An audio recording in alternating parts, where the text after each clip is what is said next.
500 says she can't even load it. The bet was made before she'd even stepped out of the rental car. Captain Marcus Hayes watched through his scope as the dust cloud settled around a silver Honda Civic in the parking lot of Fort Braxton's Advanced Marksmanship Facility. The vehicle looked like it belonged at a grocery store, not at one of the military's most exclusive shooting ranges. Behind him, Sergeant First Class Tommy Brennan lowered his binoculars with a smirk. "You seeing this, Cap? Soccer Mom just pulled up to Delta tryouts. Before we jump back in, tell us where you're tuning in from, and if this story touches you, make sure you're subscribed because tomorrow I've saved something extra special for you." The woman who emerged from the driver's seat couldn't have looked more out of place if she'd tried. Sarah Chen wore khaki pants that had never seen dirt, a blue polo shirt that still had store creases, and white tennis shoes so pristine they practically glowed in the Arizona sun. Her black hair was pulled into a neat ponytail secured with what appeared to be a decorative hair tie, the kind with small pearls that matched her earrings. She stood beside her car for a moment, shielding her eyes from the desert glare as she surveyed the sprawling facility. Chain-link fences topped with razor wire stretched in every direction. Concrete barriers created shooting lanes that disappeared into the heat shimmer. The constant crack of rifle fire echoed across the range like distant thunder. "Ma'am, I think you're lost," called out Staff Sergeant Lisa Rodriguez from the equipment shed. "The visitor center's back that way, about 3 miles. Sarah approached the check-in station with measured steps, her purse clutched tightly in both hands. The leather bag looked expensive, the kind carried by women who attended charity galas, not military training exercises. When she reached the clipboard hanging on the fence, her signature was careful and precise, each letter formed with the methodical attention of someone who had never signed anything under pressure. "Names on the list," she said quietly, handing the clipboard back to Rodriguez. "Sarah Chen, I have a 0800 appointment." Rodriguez scanned the manifest twice before finding the entry. Her eyebrows rose as she read the details. "Say you're cleared for advanced precision training." That can't be right.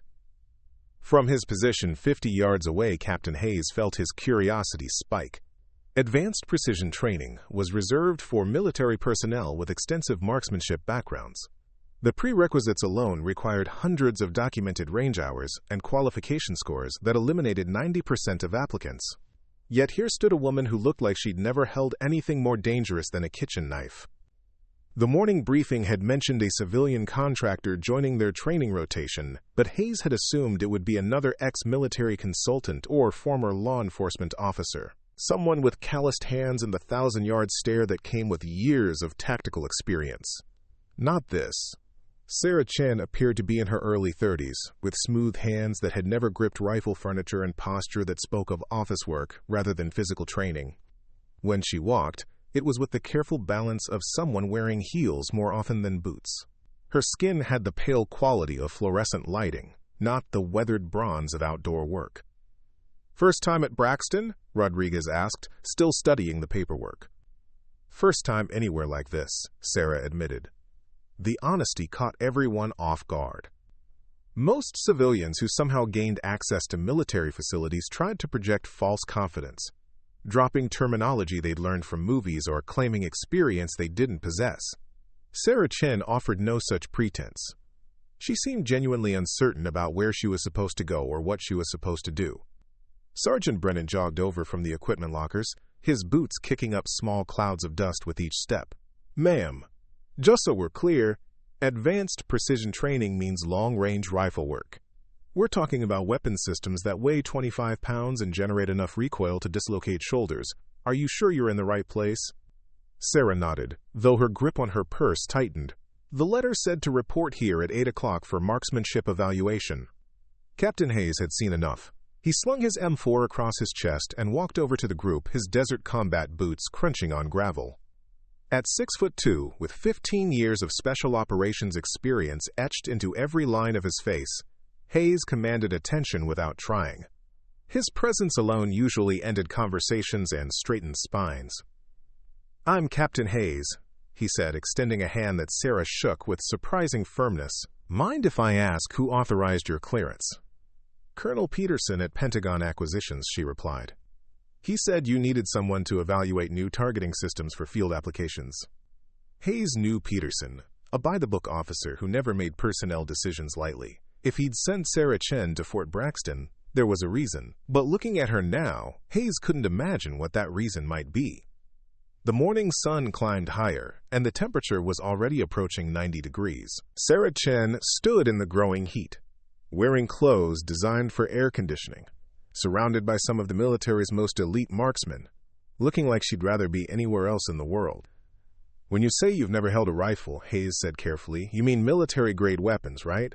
You've got hunting experience, target shooting, something? Sarah shook her head. Nothing. I've never fired any kind of gun. The admission created a moment of stunned silence. Rodriguez exchanged glances with Brennan. Hayes felt his professional skepticism shift into genuine concern. Advanced precision training wasn't just challenging for experienced shooters. It was potentially dangerous for complete novices. Ma'am, with all due respect, Brennan said, maybe we should start you off with something smaller. Basic marksmanship. Work your way up. The colonel was very specific, Sarah replied. He said to evaluate how the Barrett M82 and M4A1 perform with the new targeting enhancement system. He said you'd provide the weapons, and I'd provide the technical assessment. Hayes studied her more carefully. Technical assessment suggested she had expertise in something, even if it wasn't firearms. Her vocabulary was precise, almost clinical. When she mentioned the weapon systems, she used their correct military designations rather than colloquial names. That indicated some level of preparation, if not experience. What's your background, Miss Chen? He asked. Optical engineering, MIT. I design guidance systems for precision instruments. The answer provided context, but raised new questions. Optical engineering explained why Peterson might want her evaluation of targeting systems, but it didn't explain why she needed to fire the weapons herself. Computer simulations and laboratory testing could provide most of the data she'd need for technical analysis. The range here gets loud, Rodriguez warned, and Barrett's going to hit you like a truck. You sure you want to jump straight into the deep end? Sarah Chen looked across the facility toward the distant targets, her expression unreadable. Heat waves distorted the landscape beyond the firing line, making the world shimmer like a mirage. The constant crack of gunfire continued, punctuated by the occasional deep boom of large-caliber rifles. Colonel Peterson said this was important, she said finally. I don't think he'd send me here if he didn't believe I could handle it. Quote, Hayes made a decision that would change everything that followed. Instead of recommending a gradual introduction to firearms or suggesting alternative testing methods, he chose to honor Peterson's judgment. If a Pentagon colonel thought Sarah Chen needed to fire these weapons, then Captain Hayes would make sure she had that opportunity. All right, he said. Let's get you set up with some basic safety equipment and see what happens. As they walked toward the equipment shed, Hayes couldn't shake the feeling that something about this situation didn't add up. Pentagon colonels didn't send complete novices to advanced military training facilities without compelling reasons. Sarah Chen might look like a lost civilian, but her presence here suggested there was more to her story than anyone yet understood. The morning was about to become very interesting. The equipment shed smelled like gun oil and desert dust. Sarah Chen stood surrounded by walls lined with weapons that looked more like props from a science fiction movie than anything she'd expected. The Barrett M82 dominated one entire rack, a massive rifle that seemed engineered for demolishing buildings rather than precision shooting. This is what we call a 50 cal, Sergeant Brennan explained, lifting the Barrett with practiced ease. Weighs about 30 pounds, fires a half-inch diameter bullet at nearly 3,000 feet per second. One shot can disable a vehicle engine from over a mile away. Sarah stared at the weapon, with the kind of fascination normally reserved for museum exhibits. Her background in optical engineering meant she understood the physics involved, the kinetic energy calculations, the ballistic trajectories, the precision required for long-range accuracy. But understanding the theory and experiencing the reality were entirely different things. Captain Hayes handed her a set of safety glasses and hearing protection that looked industrial rather than comfortable. Before you even think about live rounds, you need to understand what you're dealing with. This isn't like the movies where people fire these things from the hip and walk away unscathed. The first lesson involved simply holding the Barrett while seated at a bench rest. Sarah positioned herself behind the weapon and immediately understood why Brennan had mentioned the weight. Even supported by the bipod legs, the rifle felt substantial enough to anchor a small boat. When she tried to look through the scope, her eye couldn't find the proper alignment. "Too far back," Staff Sergeant Rodriguez corrected, adjusting Sarah's position. "Scope's gonna kiss your forehead if you don't get the right eye relief. Trust me, you only make that mistake once." The M4A1 felt more manageable by comparison, though Sarah quickly discovered that manageable was relative. The carbine still weighed several times more than anything she'd ever held for extended periods. Her arms began to ache within minutes of practicing basic positioning. "Breathe," Hayes instructed as Sarah tried to align the iron sights with a target 50 yards away. Shooting is about rhythm as much as accuracy. Your heart rate, your breathing, even your thoughts. Everything needs to work together. Preparing and narrating this story took us a lot of time, so if you are enjoying it, subscribe to our channel. It means a lot to us. Now back to the story. Sarah's first dry fire exercises revealed just how much she didn't know. Her trigger finger placement was wrong. Her stock placement was wrong. Her grip pressure was inconsistent. Even her stance needed correction. What appeared straightforward in theory became incredibly complex in practice. "I feel like I'm trying to perform surgery with oven mitts," she admitted after 20 minutes of position adjustments. "That's actually not a bad analogy," Rodriguez replied. "Precision shooting is surgical. Every movement has to be deliberate and controlled." The morning progressed with basic marksmanship principles that most military personnel learned in boot camp. Sarah absorbed the information with the methodical approach of someone accustomed to complex technical training, but her lack of muscle memory was evident in every exercise. When Hayes finally deemed her ready for live ammunition, Sarah experienced her first real moment of doubt.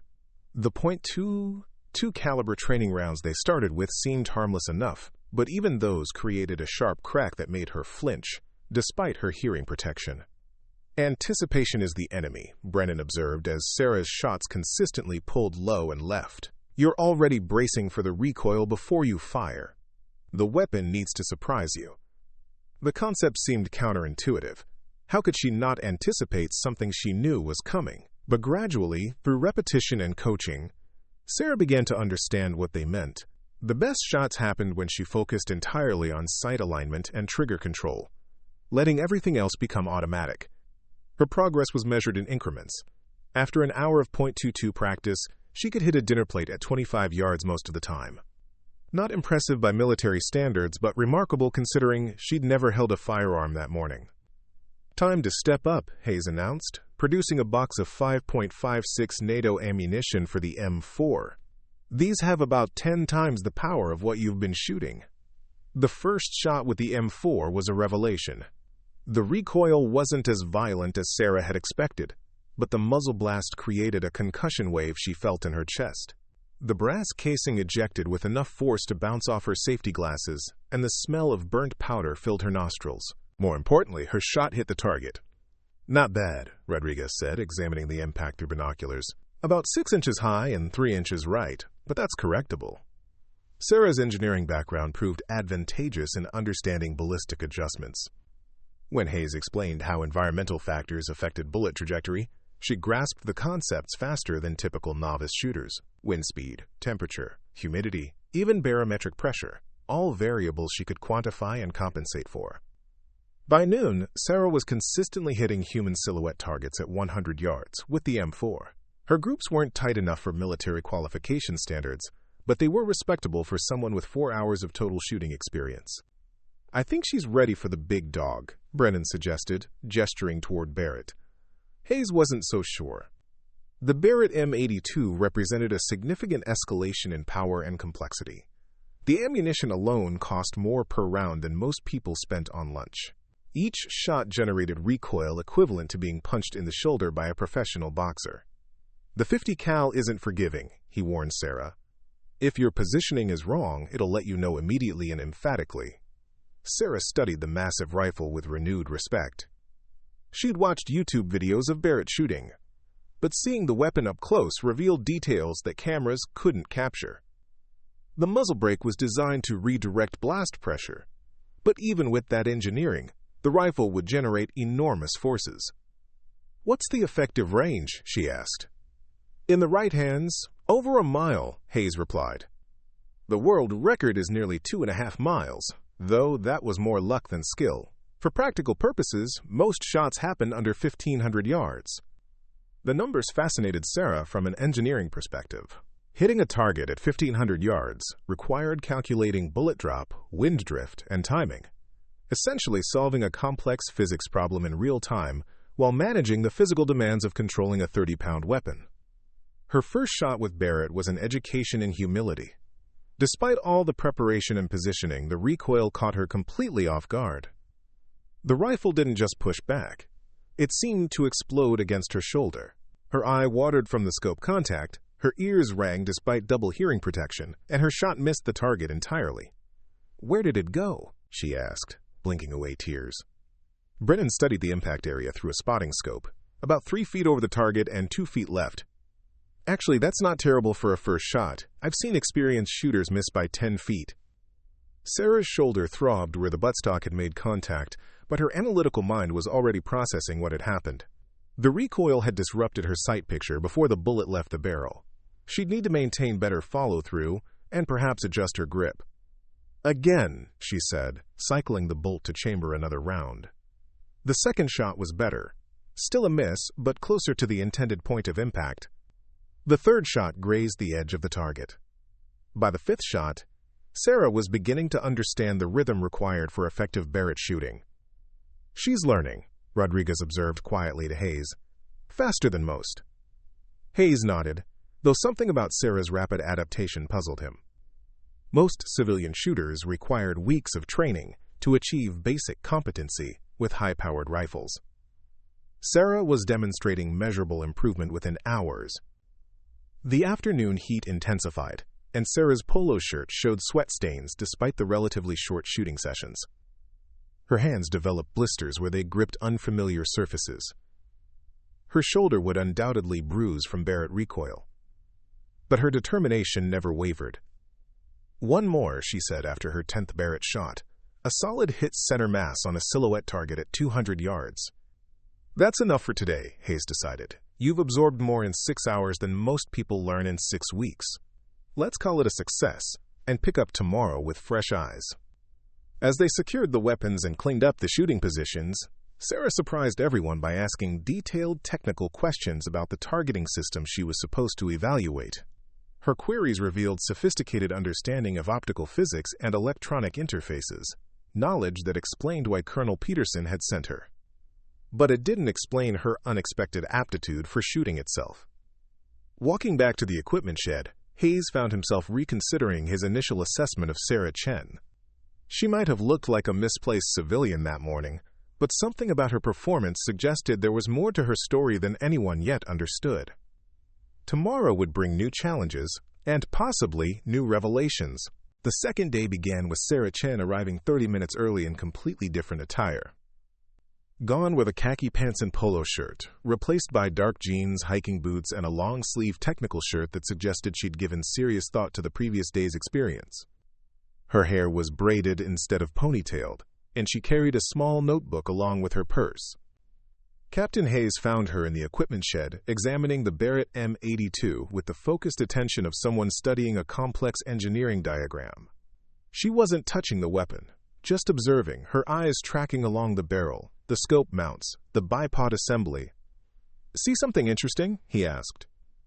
"The harmonic vibration patterns," she replied without looking up. "Yesterday I could feel the barrel flex during recoil. It's minimal, but it's there. I'm wondering how that affects bullet trajectory over extreme distances." Hayes paused in organizing ammunition. Sarah's observation revealed understanding that most shooters developed only after years of experience. Barrel harmonics were an advanced topic that even some military marksmen never fully grasped. "You researched this overnight," he said. "I researched everything overnight." Sarah opened her notebook, revealing pages of handwritten calculations, ballistic coefficients, and environmental correction formulas. "I wanted to understand what I was really dealing with." The notebook was a revelation. Sarah had calculated wind drift values for different bullet weights, plotted trajectory curves for various ranges, and even sketched diagrams showing optimal shooting positions. Her engineering background had transformed overnight reading into practical shooting knowledge. Sergeant Brennan arrived to find Sarah explaining Coriolis effect to Captain Hayes with the enthusiasm of a graduate student presenting thesis research. The Earth's rotation actually affects bullet trajectory over long distances, she was saying. At 1,000 yards, a bullet fired north will drift several inches east, while the same shot fired south will drift west. It's physics most shooters never consider. Ma'am, Brennan interrupted, with respect, knowing the theory and applying it are different things. Sarah smiled for the first time since arriving at Fort Braxton. Then let's find out which one matters more. The morning's shooting began at extended ranges that would challenge experienced marksmen. Hayes had planned to gradually increase distances, but Sarah's theoretical preparation suggested she might handle bigger challenges. He set targets at 400 yards, twice the distance she'd shot the previous day. At this range, everything matters, Staff Sergeant Rodriguez explained. Breathing, heartbeat, even your thought process affects accuracy. 1 degree of scope misalignment equals missing by over 2 feet. Sarah approached Barrett with methodical precision that reflected her overnight study. She adjusted the scope's parallax, checked wind indicators, and calculated elevation corrections using her notebook. Her preparation took nearly 10 minutes, far longer than typical military shooting, but her attention to detail was impressive. The first shot at 400 yards was a miss, but not by much. 8 inches high, 4 inches left, Rodriguez called through the spotting scope. Sarah consulted her notebook, made scope adjustments, and fired again. This shot hit the target's outer ring. Not perfect, but remarkable for someone with exactly 1 day of shooting experience. How did you know to make those corrections? Hayes asked. Yesterday's shots created a pattern, Sarah explained. I plotted every impact point and calculated the deviation trends. Pattern recognition is just applied mathematics. Her systematic approach continued throughout the morning. Each shot was recorded, analyzed, and used to refine subsequent attempts. By lunch, Sarah was hitting center mass consistently at 400 yards, performance that would qualify her for advanced military marksmanship programs. But it was during the afternoon session that Sarah revealed something even more unexpected. Hayes had decided to introduce moving targets, clay pigeons launched at varying angles and speeds. Most shooters struggled with moving targets even at close range, since predicting trajectory required split-second calculations and instinctive timing. This is where experience matters more than theory, Brennan warned. No amount of math helps when you have 2 seconds to make the shot. Sarah positioned herself behind the M4 as Rodriguez prepared the clay launcher. The first target streaked across the range at a 45-degree angle, moving left to right at approximately 30 miles per hour. Sarah's shot shattered the clay pigeon into orange dust. The group stood silent for several seconds. Lucky shot, Brennan muttered. The second clay pigeon followed a different trajectory, rising sharply before diving toward the ground. Sarah tracked it smoothly and fired just as it reached the apex of its flight. Another direct hit. By the 5th consecutive hit, luck was no longer a viable explanation.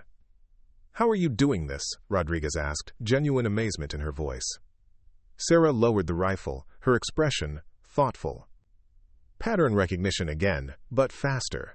I'm not calculating trajectories consciously. I'm seeing the mathematical relationship between target movement and bullet flight time. Hayes had witnessed exceptional shooting before, but never from someone with so little experience. Sarah wasn't just learning marksmanship fundamentals. She was intuitively grasping concepts that typically required months or years to develop. There's something you're not telling us, he said. Sarah set down the M4 and looked across the desert landscape. Heat shimmer distorted the distant mountains, creating an almost liquid appearance to the horizon. When she spoke, her voice carried a weight that hadn't been there before. My dissertation at MIT was on predictive targeting algorithms for autonomous systems. I spent 3 years developing mathematical models that could anticipate moving target behavior and calculate optimal interception points. The admission recontextualized everything they'd witnessed. Sarah hadn't just studied overnight. She'd applied years of specialized education to a practical problem.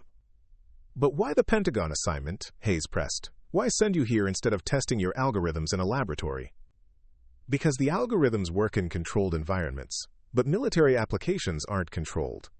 Colonel Peterson wanted to know if human intuition could bridge the gap between theoretical accuracy and field performance. Sarah's explanation made sense from a research perspective, but Hayes sensed there was still more to the story. Her rapid adaptation to shooting fundamentals went beyond mathematical modeling. Her instinctive understanding of weapon handling suggested some form of prior exposure, even if she claimed otherwise. The afternoon shooting session focused on extreme-range targets that pushed the Barrett M82 to its practical limits. At 800 yards, environmental factors became critical. Wind speed variations, temperature gradients, even humidity changes could affect bullet trajectory enough to cause misses. Sarah's systematic approach proved especially valuable at extended ranges. She recorded meteorological data, calculated corrections methodically, and fired only when conditions aligned with her calculations. Her hit rate remained remarkably consistent even as distances increased. "Last target of the day," Hayes announced, pointing to a steel plate positioned at 1,000 yards. "This is where theory meets reality. At this range, a perfect shot requires everything to work together: equipment, environment, and shooter." Sarah studied the distant target through her scope, noting wind indicators at various points along the bullet's flight path. She made scope adjustments based on her calculations, then settled into her shooting position with the patient focus of someone solving a complex equation. The shot echoed across the desert, followed by the distinctive ping of bullets striking steel. "Dead center," Rodriguez called out, disbelief evident in her voice. As they secured equipment and prepared to leave the range, Hayes found himself reconsidering everything he thought he knew about marksmanship training. Sarah Chen had accomplished in 2 days what typically required months of intensive practice. Her combination of theoretical knowledge and intuitive application created performance that bordered on unprecedented. But questions remained. Her shooting ability exceeded what even the most advanced algorithms could explain. There was something about her natural timing, her instinctive understanding of weapon dynamics, that suggested deeper familiarity than she'd admitted. Walking back to the equipment shed, Hayes made a decision that would change the trajectory of the entire evaluation. Instead of continuing with standard marksmanship progressions, he would introduce challenges that no amount of theoretical preparation could overcome. Tomorrow, Sarah Chen would face scenarios that would reveal whether her remarkable performance was purely intellectual achievement or something far more intriguing. The desert sunset painted the mountains in shades of orange and purple as they finished cleaning weapons and storing equipment. Sarah recorded her final calculations in her notebook, her handwriting as precise and methodical as everything else about her approach. But Hayes noticed something else, a small smile that suggested Sarah was enjoying herself far more than someone simply fulfilling a Pentagon assignment should. Tomorrow would bring answers to questions that were becoming more complex by the hour. Day 3 arrived with unexpected complications. Captain Hayes received a call at 0630 hours from Colonel Peterson himself, an unusual development that suggested Sarah Chen's evaluation had attracted attention from higher levels of command. "How's our civilian contractor performing?" Peterson's voice carried the crisp authority of someone accustomed to immediate answers. "Better than expected, sir. Significantly better." "Good, because I'm sending additional observers today. This evaluation just became a formal assessment." Hayes understood the implication. Formal assessments meant career implications, budget decisions, and potential program implementations. Sarah's performance would now be scrutinized by people who could authorize or terminate entire research initiatives. When Sarah arrived that morning, she immediately noticed the change in atmosphere. 2 additional vehicles occupied the parking area, black SUVs with government plates and tinted windows. Personnel in civilian clothes but military bearing clustered near the observation tower, carrying tablets and recording equipment. "What's happening?" she asked Hayes. "Your test just became a demonstration. There are people here who need to see what you can do under pressure, not just controlled conditions." Sarah's expression shifted from curiosity to concern. What kind of pressure? Hayes led her to a briefing room she hadn't seen before, where a large tactical display showed satellite imagery of terrain far more complex than the Fort Braxton range. Hills, valleys, urban structures, and natural obstacles created a landscape that would challenge even experienced military snipers. "This is the Blackwater Training Complex, 30 miles south of here," explained Major Jennifer Walsh, one of the Pentagon observers. "It's designed to simulate real-world operational environments, Today's evaluation will take place there. The complexity of the terrain was immediately apparent to Sarah's analytical mind. Unlike the flat desert range where she'd been training, this environment would require calculating trajectories over varying elevations through changing atmospheric conditions and around physical obstacles that could deflect or fragment bullets. "Ma'am," Major Walsh continued, "you'll be firing from elevated positions at targets positioned throughout a mock urban environment. Distances will range from 300 to 1,200 yards, with some shots requiring calculations for uphill and downhill angles." Sarah studied the satellite imagery with growing unease. Her theoretical knowledge had served her well on a controlled range, but this scenario introduced variables she'd only read about in textbooks. "Will I have time to calculate corrections?" she asked. "Limited time. Each engagement will simulate tactical scenarios where rapid target acquisition and engagement are critical." The drive to Blackwater Training Complex took 45 minutes through increasingly rugged terrain. Sarah spent the journey reviewing ballistic formulas in her notebook, but she could feel the weight of expectations settling on her shoulders like lead blankets. The complex itself was impressive, a small city built specifically for training purposes, complete with multi-story buildings, narrow alleys, and realistic civilian vehicles scattered throughout. Sniper positions were established on rooftops and hillsides, providing lines of sight across the entire facility. "Your first position," Hayes announced, leading Sarah up a 4-story tower that overlooked the central plaza. The climb left her slightly winded, another reminder that her preparation had been purely academic. From the tower's top, the targets were barely visible even through the Barrett's high-powered scope. Sarah could make out human-shaped silhouettes positioned at various points throughout the complex, but identifying specific engagement priorities required careful scanning. "Target priority is yours to determine," Major Walsh announced through a radio headset. "Engage threats as you identify them. Time starts now." The pressure was immediate and overwhelming.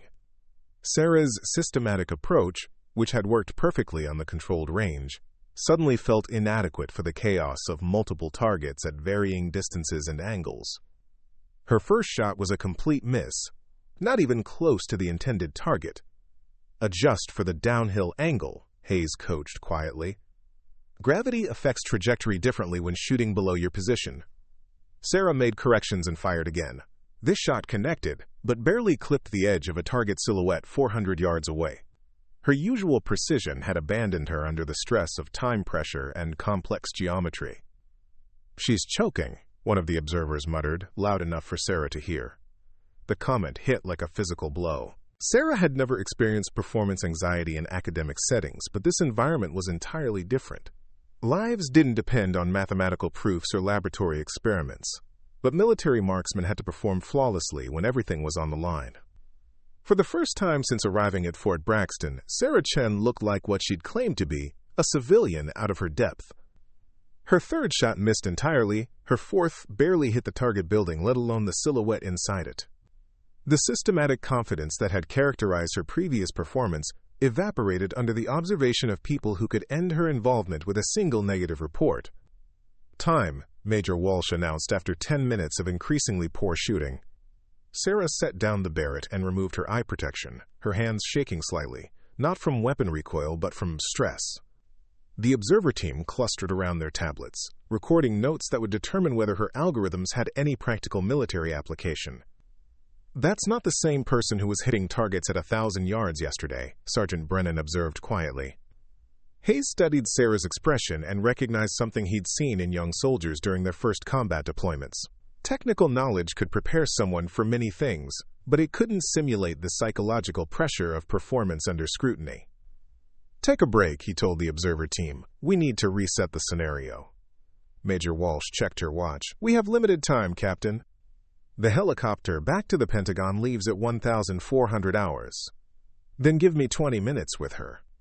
Hayes led Sarah away from the observation tower to a quiet spot behind one of the training buildings. The artificial city around them was silent, except for desert wind moving through empty windows and doorways. "What happened up there?" he asked. Sarah leaned against a concrete wall, her notebook clutched against her chest like armor. "I don't know. Everything I calculated was correct, but I couldn't execute it. Too many variables, too much pressure." "You're thinking like an engineer instead of a shooter," Hayes said. Engineering is about controlling variables, but shooting is about accepting them. You can't calculate your way through every scenario. Then how do military snipers do it? How do they make those shots when everything is chaotic? Hayes considered his answer carefully. They stop thinking and start trusting.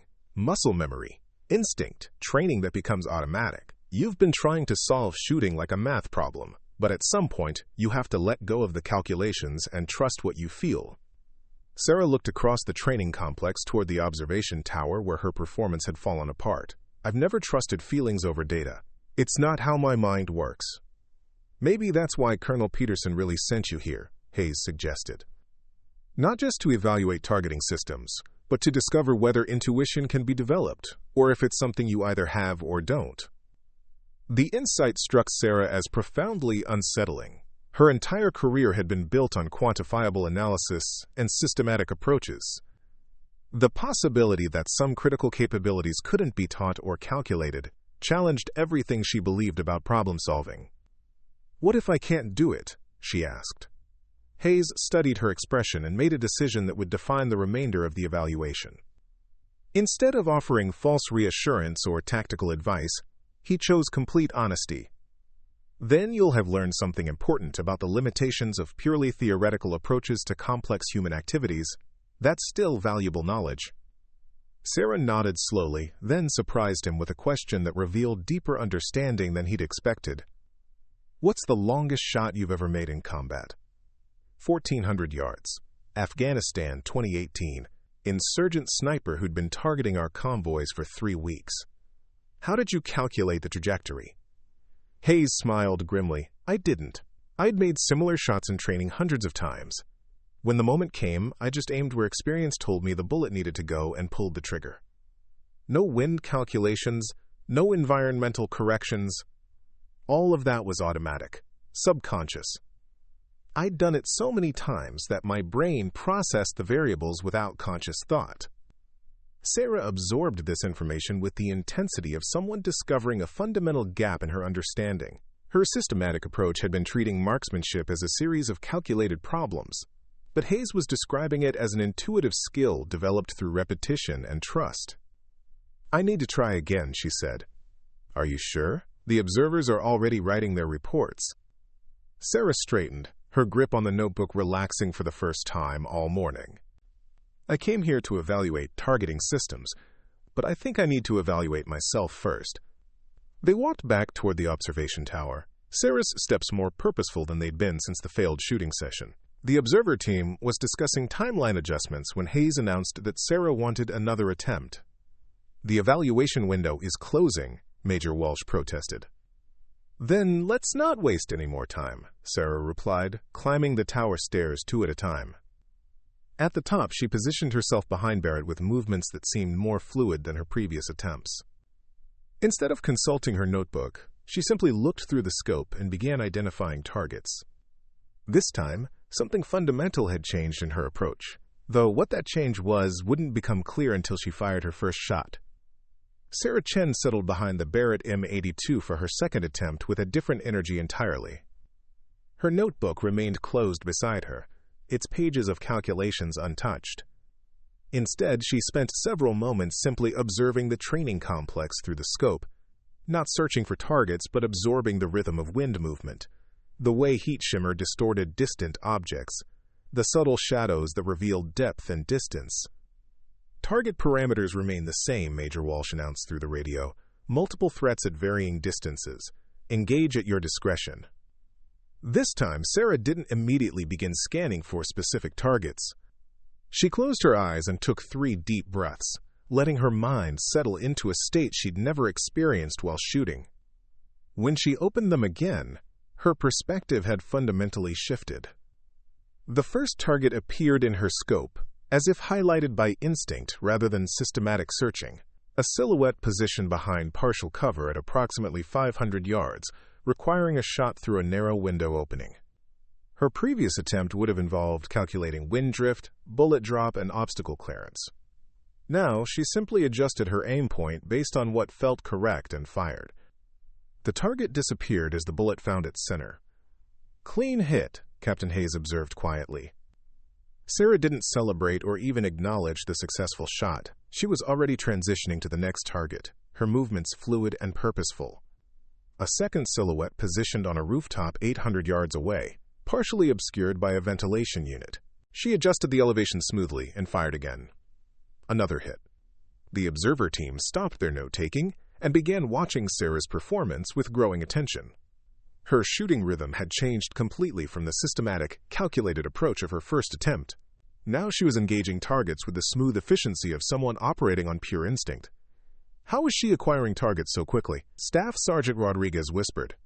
Hayes studied Sarah's technique through binoculars and recognized something remarkable happening. She wasn't hunting for targets methodically. She was allowing her trained pattern recognition to identify threats naturally, then trusting her developed muscle memory to execute the shots. Target 3 was positioned at the complex's maximum range, 1,200 yards in a location that required shooting over an intervening building.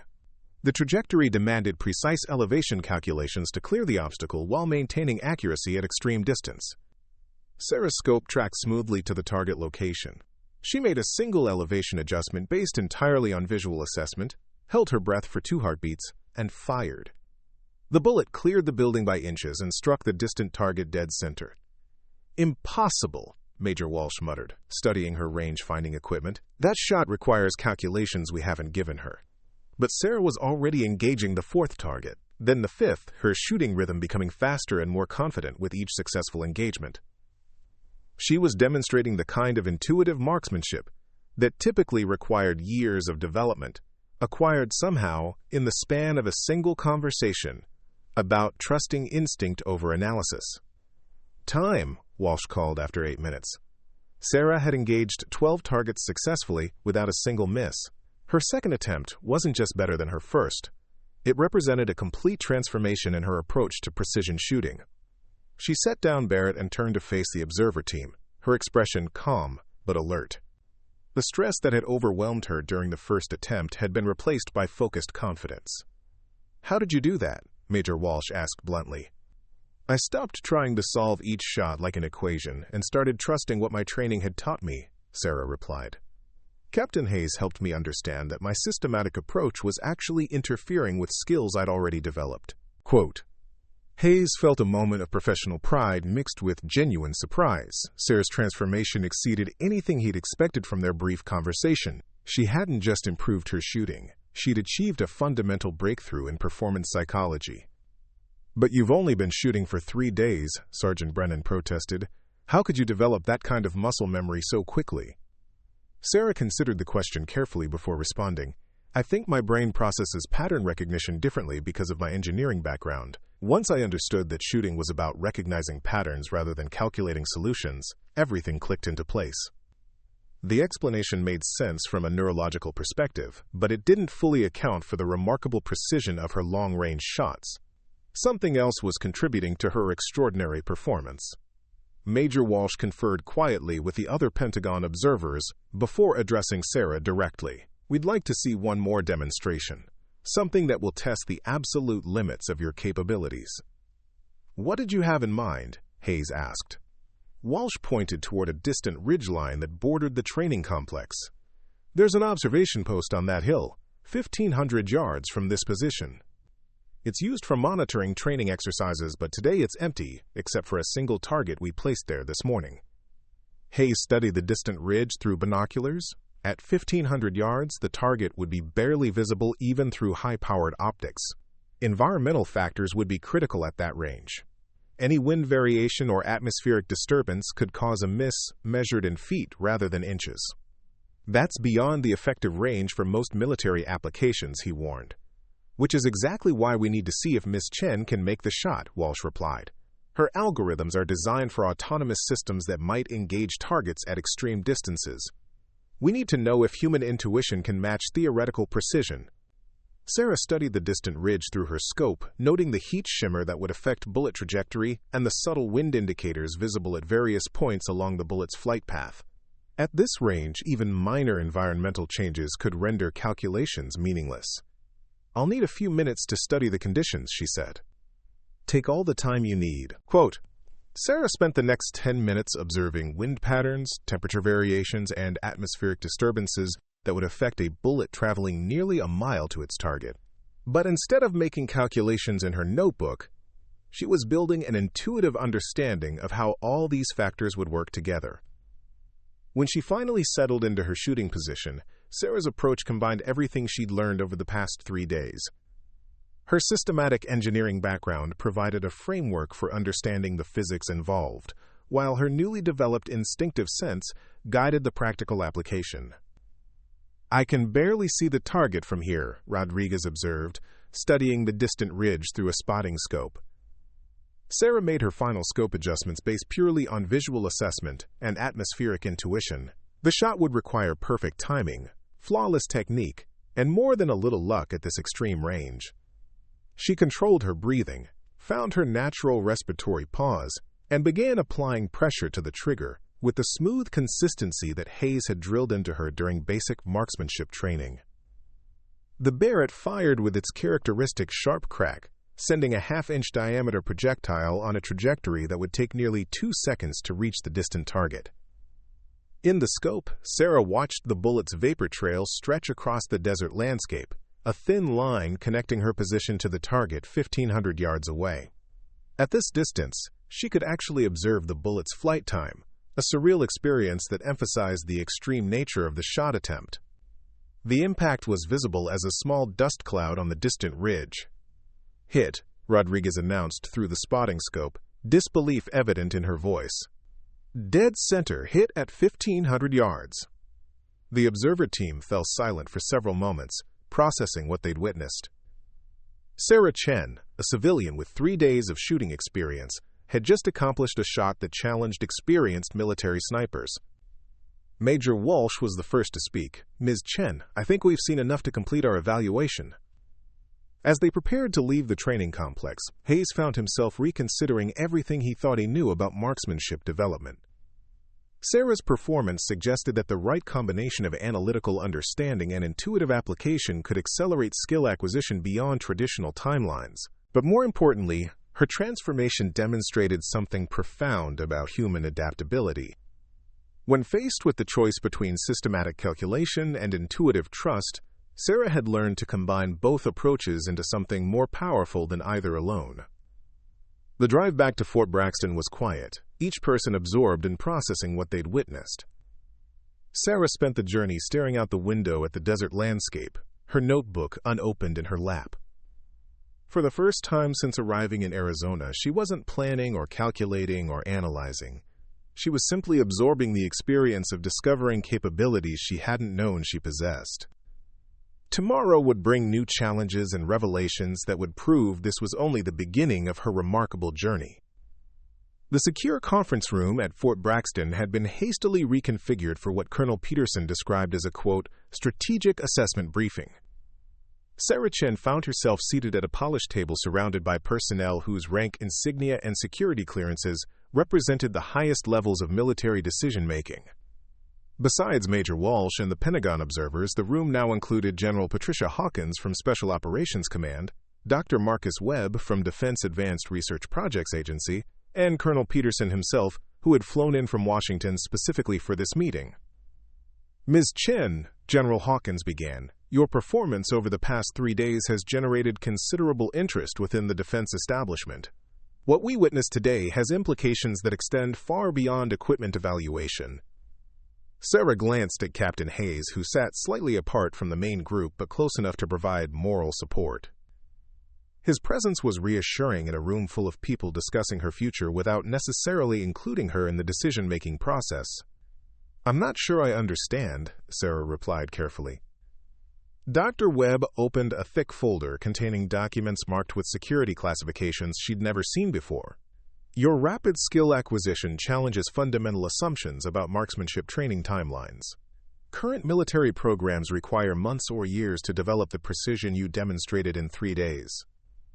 "But I had advantages that most trainees don't have," Sarah protested. "My engineering background, pattern recognition training, mathematical modeling experience. It's not like anyone could replicate these results." Quote, "Actually," Colonel Peterson interjected, "that's exactly what we need to determine. Your combination of analytical thinking and intuitive adaptation might represent a reproducible training methodology." General Hawkins activated a wall-mounted display showing training statistics from various military marksmanship programs. The data painted a sobering picture of time and resource requirements for developing precision shooters. Currently, training a military sniper to your demonstrated level of proficiency requires 18 months of intensive instruction, costs approximately $200,000 per operator, and has a 40% failure rate, she explained. If your approach could be systematized, it would revolutionize how we develop precision capabilities. Sarah studied the statistics with growing unease.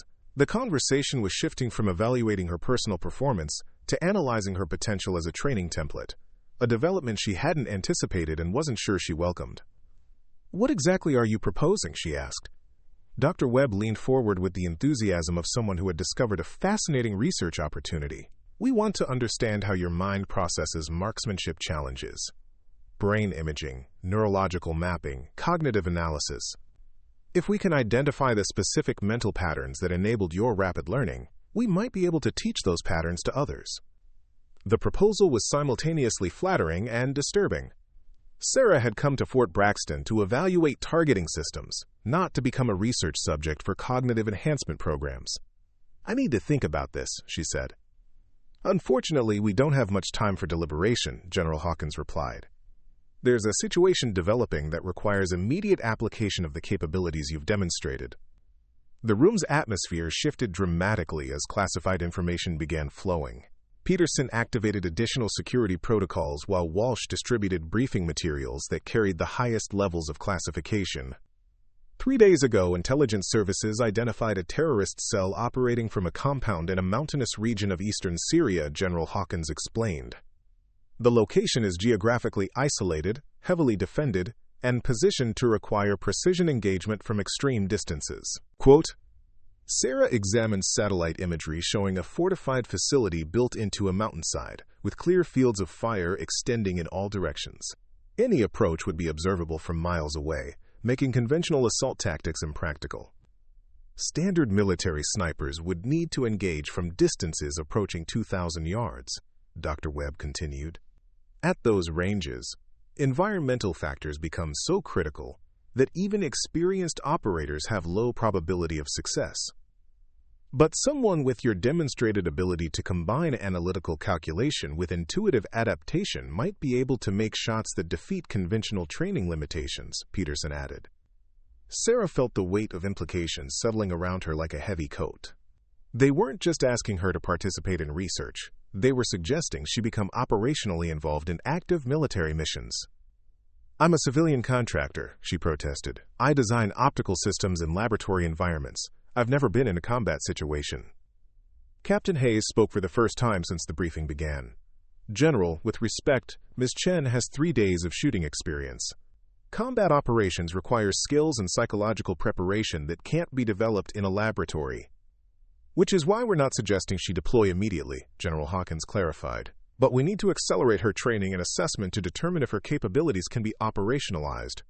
Dr. Webb opened another section of his classified materials. "We've developed an intensive training protocol that combines advanced simulation, psychological conditioning, and accelerated skill development. Based on your demonstrated learning rate, we estimate 6 weeks could provide equivalent preparation to traditional programs requiring 18 months. The timeline was staggering, but Sarah found herself considering the proposal with surprising seriousness. Her transformation over the past 3 days had revealed capabilities she'd never suspected. The possibility of pushing those abilities to their absolute limits was intellectually fascinating, even if personally terrifying. "What would this training involve?" she asked. Major Walsh activated another display showing facilities she didn't recognize. Advanced combat simulation, stress inoculation, environmental adaptation, and tactical integration. You'd be working with the most elite instructors in the military, using equipment and techniques that are unavailable to conventional training programs. And if I succeed, if I develop the capabilities you're describing? General Hawkins exchanged glances with Colonel Peterson before responding. You'd become part of a highly classified program that deploys precision capabilities in situations where conventional military assets are insufficient. Sarah absorbed this information while studying the faces around the table. These were people accustomed to making decisions that affected national security, and they were offering her an opportunity to join that world in a capacity she'd never imagined. But the proposal also represented a fundamental departure from everything she'd planned for her life. Accepting would mean abandoning her laboratory research, leaving her comfortable academic environment, and embracing risks that could prove fatal. "Can I speak with Captain Hayes privately?" she asked. General Hawkins checked her watch. "You have 15 minutes, then we need a decision." Hayes led Sarah to an empty office down the hall, where they could speak without the pressure of high-ranking observers. Through the window, the Fort Braxton Range stretched into the desert distance, looking peaceful in the late afternoon light. "What do you think?" Sarah asked. Hayes considered his response carefully. "I think you're being offered something that comes along once in a generation. The chance to push human capabilities beyond established limits, to discover what's actually possible when the right person receives the right training. But also the chance to get killed in situations I'm completely unprepared for." "That's true too," Hayes admitted. "Combat is different from everything you've experienced. Even with accelerated training, there would be risks that no simulation can prepare you for." Sarah stared out at the range where she'd made her first shots just 3 days earlier. The transformation from complete novice to precision shooter still seemed surreal, but it had definitely happened. If that was possible, what else might be achievable? "They're talking about changing how the military trains people," she said, "using my experience as a template for developing capabilities faster and more efficiently." "That could save lives," Hayes replied, "both military personnel and the civilians they're trying to protect. If your approach can produce effective operators in weeks instead of years, it multiplies our ability to respond to threats." The broader implications were compelling, but Sarah remained focused on the personal decision she faced. Accepting the proposal would mean embracing an identity she'd never considered, someone whose capabilities were deployed in life-or-death situations rather than controlled laboratory environments. "What would you do?" she asked. Hayes looked out at the desert landscape where Sarah had discovered abilities that surprised everyone, including herself. "I'd probably regret not finding out how far those abilities could develop. But that's a decision only you can make." They walked back to the conference room where the assembled officials waited for an answer that would determine not just Sarah's future but potentially the future of military training methodologies. Sarah Chen took her seat and looked around the table at faces representing the highest levels of defense establishment authority. Her decision would be irrevocable, changing everything about her life and career. But it would also answer the question that had driven her since she'd first looked through that Barrett scope 3 days earlier. Exactly how far could human potential be pushed when the right person received the right opportunities? Sarah Chen stared at the classified documents spread across the conference table, each page representing a doorway into a world she'd never imagined entering. The silence in the room was complete except for the distant sound of training exercises continuing on the Fort Braxton Range. "I need to understand something first," she said, looking directly at General Hawkins. "This isn't really about evaluating targeting systems anymore, is it?" The general's expression confirmed what Sarah had begun to suspect. The targeting system evaluation was genuine, but it was also a screening process. "We've been searching for individuals who could bridge the gap between theoretical precision and practical application under extreme conditions." "How many people have you tested?" Sarah asked.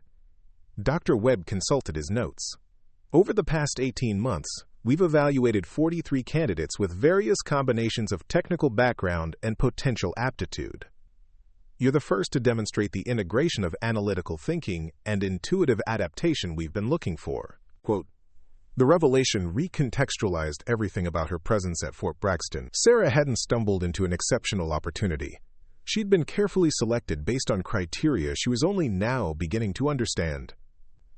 Colonel Peterson leaned forward. "Miss Chen, the capabilities you've demonstrated have strategic implications. The ability to engage threats at extreme distances with high probability of success could prevent conflicts that would otherwise require conventional military intervention.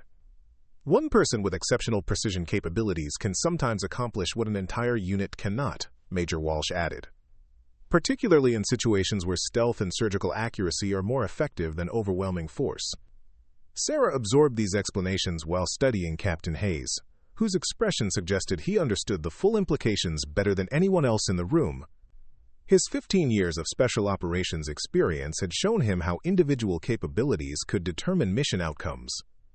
"If I accept," Sarah said slowly, "what happens to my research at MIT, my career in optical engineering?" Your current research would be classified and integrated into defense applications, Dr. Webb replied. Your targeting algorithms could enhance the precision capabilities of autonomous systems while your personal skills address situations requiring human judgment. You'd be pioneering an entirely new field, General Hawkins added. Cognitive marksmanship, the systematic development of precision shooting through accelerated neurological training. The scope of what they were proposing began to crystallize in Sarah's mind. She wouldn't just be participating in military operations. She'd be helping to redefine how human potential could be developed and applied in critical situations.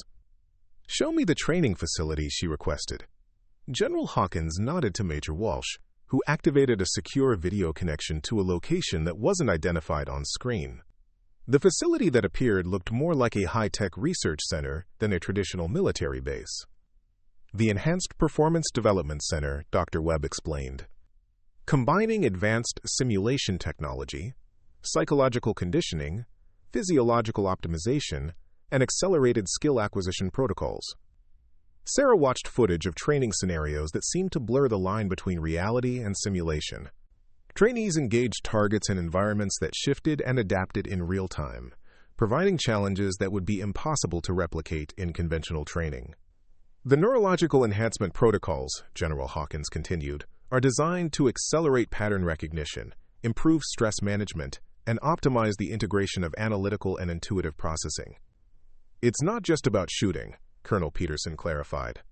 It's about developing human capabilities that can adapt to any precision challenge, whether technological or tactical. Sarah studied the faces around the table and realized she was being offered something unprecedented, the chance to help redefine the limits of human performance while serving purposes larger than individual achievement.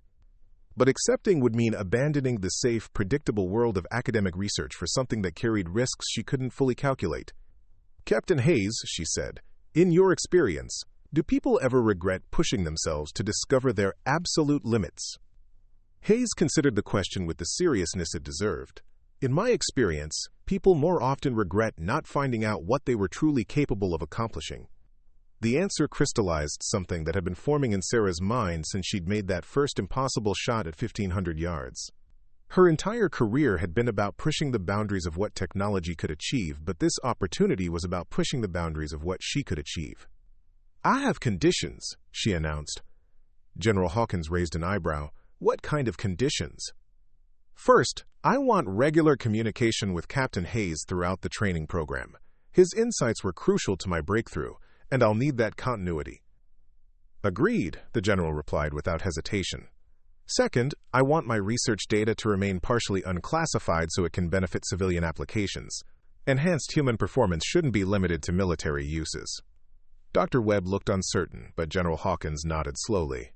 "We can negotiate a balanced classification approach." "Third," Sarah continued, "I want to be involved in developing the training protocols for other candidates. If this approach can be systematized, I want to help ensure it's done correctly." "That was already part of our plan," Colonel Peterson assured her. Sarah looked around the table one more time, then at Captain Hayes, who gave her an almost imperceptible nod of encouragement. "Then, I accept." The words seemed to energize the entire room. General Hawkins immediately began issuing instructions about security clearances, Dr. Webb started discussing neurological assessment schedules, and Major Walsh coordinated transportation arrangements. But Sarah found herself looking past the immediate bureaucratic activity towards something larger. 3 days earlier, she'd been a laboratory researcher whose biggest challenge was calibrating optical instruments. Now she is volunteering to help pioneer new approaches to human performance enhancement. The transformation seemed impossible, but it had definitely happened. 6 months later, Sarah Chen stood on an observation deck overlooking the Enhanced Performance Development Center's main training facility. Through the reinforced windows, she could see the latest group of candidates working through precision challenges that would have seemed impossible before her breakthrough. The program had exceeded everyone's expectations. Trainees were achieving advanced marksmanship proficiency in weeks rather than months, and the neurological enhancement protocols were being adapted for applications far beyond shooting. Enhanced pattern recognition was improving surgical precision for military medics. Accelerated stress management was increasing performance reliability for pilots and explosive ordnance disposal specialists. The systematic integration of analytical and intuitive processing was revolutionizing how the military approached complex problem-solving. Captain Hayes approached from behind, carrying a tablet displaying the latest performance metrics. The training efficiency improvements are holding steady at 400% over conventional methods, he reported. And the psychological conditioning protocols are virtually eliminating training failures due to stress response. Sarah nodded while continuing to watch the trainees below. Each one represented someone whose capabilities were being pushed far beyond what they'd believed possible, exactly as hers had been 6 months earlier. "Any regrets about the decision?" Hayes asked. Sarah considered the question while observing a trainee successfully engage targets at ranges that would challenge veteran military snipers. Her own operational deployments had been limited but successful, proving that the enhanced training methods could produce effective results in real-world applications. More importantly, she'd discovered that pushing human potential to its limits was infinitely more satisfying than pushing technology to its limits. Working with people who were discovering extraordinary capabilities within themselves provided rewards that laboratory research had never offered. "None," she replied. "This is exactly what I was meant to be doing." Hayes smiled. "Even though you'd never held a rifle before that first day at Fort Braxton." Sarah laughed, remembering the uncertain woman who'd climbed out of a rental car wearing tennis shoes and carrying a purse to a military shooting range. That person seemed like someone from a different lifetime. "Especially because I'd never held a rifle," she said. "Sometimes the best way to discover what you're capable of is to start from complete inexperience and let yourself be surprised by what you can achieve." Below them, a new trainee lined up for her first shot with the Barrett M82, a civilian engineer who'd arrived that morning claiming she'd never fired any weapon.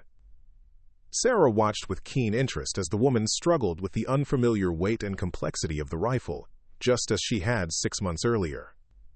But Sarah also saw something in the trainee's focused attention and methodical approach that suggested exceptional potential waiting to be discovered. The revolution in human performance enhancement was no longer about Sarah Chen's unique breakthrough. It had become a systematic method for helping people discover capabilities they'd never suspected they possessed. And it had all started with a woman who'd never held a rifle until a Delta Force captain watched her fire his Barrett and M4 and discovered that human potential has no fixed limits, only boundaries waiting to be transcended by the right combination of opportunity, guidance, and determination to push beyond what seems possible. The future belonged to people willing to discover how far they could really go. Up next, you've got 2 more standout stories right on your screen. If this one hits the mark, you won't want to pass these up. Just click and check them out. And don't forget to subscribe and turn on the notification bell so you don't miss any upload from us.